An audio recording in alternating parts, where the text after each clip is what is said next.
Izin ya Bu, saya menjelaskan hasil pemeriksaan IVA-nya tadi itu positif.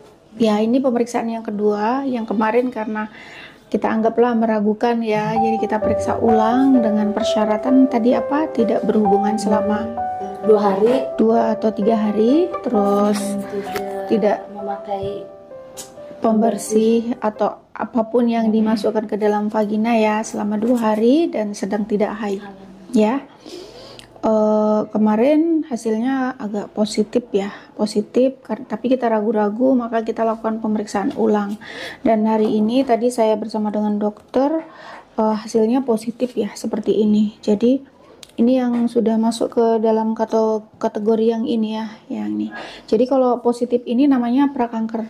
Ini dalam kondisi mulut rahim dalam kondisi normal ya.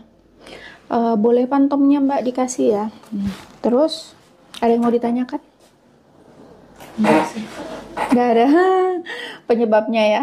Penyebabnya ya. Iya, penyebabnya. Penyebabnya tadi ada mitos beredar berburu cakar. Ya. Iya. Berburu cakar. Tapi teman-teman yang berburu cakar apakah ada yang? Nggak ada. Nggak ada. Yang positif. Jadi penyebabnya kita bisa lihat ya ini di leaflet bahwa ada yang berganti-ganti pasangan, terus ada karena faktor keturunan, ada juga karena memang terpapar penyakitnya tersebut atau HPV ya, penyakit seksual menular ya. Terus ini anaknya banyak, bisa juga menjadi penyebab dari pencetusnya kanker. Anak sampean berapa?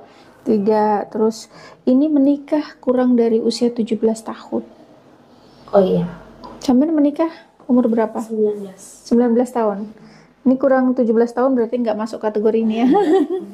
Terus ini apa?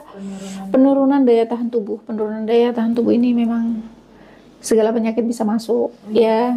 Terus yang ini termasuk dalamnya perokok berat ya.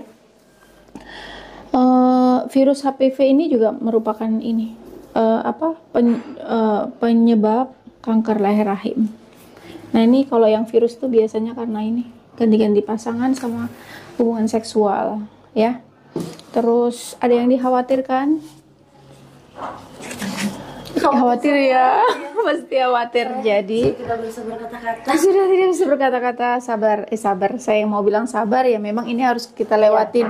Justru ibu harus bersyukur karena ketahuan sedini ini. Ketahuan di periode yang sudah kanker stadium, ini sudah tahu ya, pengobatannya sudah tidak bisa main-main. Bahkan jarang sekali yang sembuh. Ada yang sembuh kalau dengan semangat dan pengobatan yang sangat luar biasa. Pun pengobatannya juga biayanya sangat mahal ya. Nah, itu sebabnya BPJS itu mengadakan deteksi dini kanker rahim untuk menangkap yang kalau masih pengobatannya sangat mudah. Iya, benar. Ya. Jadi ini nanti ibu dirujuk di rumah sakit sama dokternya, dipastikan ulang kalau memang nanti ternyata positif. Yang menegakkan diagnosa prakanker atau bukan itu dokter. Kalau kita ini bahasanya pemeriksaannya itu mengarah ke situ gitu, menunjukkan tanda-tanda ke situ, itu sebabnya kita rujuk. Dan kalau yang namanya prakanker itu pengobatannya juga sangat mudah sekali, hanya disemprotkan, bahasanya di tempat kita itu namanya krioterapi. Krioterapi itu disemprotkan cairan dingin yang nanti akan merontokkan si prakankernya itu.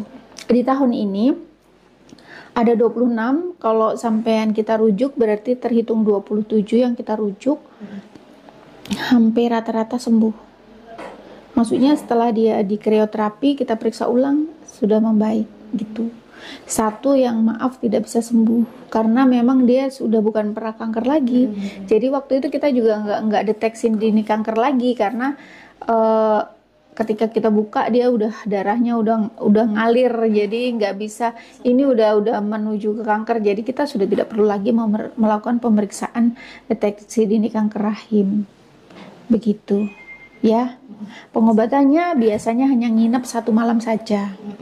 Setelah pengobatan biasanya tidak boleh berhubungan kurang lebih 1 bulan, termasuk tadi tidak boleh menggunakan cairan dan lain-lain gitu Ya, nah setelah 1 bulan nanti akan dilakukan kontrol ulang. Bisa kontrol ke sini. Oh, di sini. Iya, jadi ini nanti bisa jadi Mbak nanti ke rumah sakit kalau hasilnya ternyata diperiksa ulang negatif, ya alhamdulillah.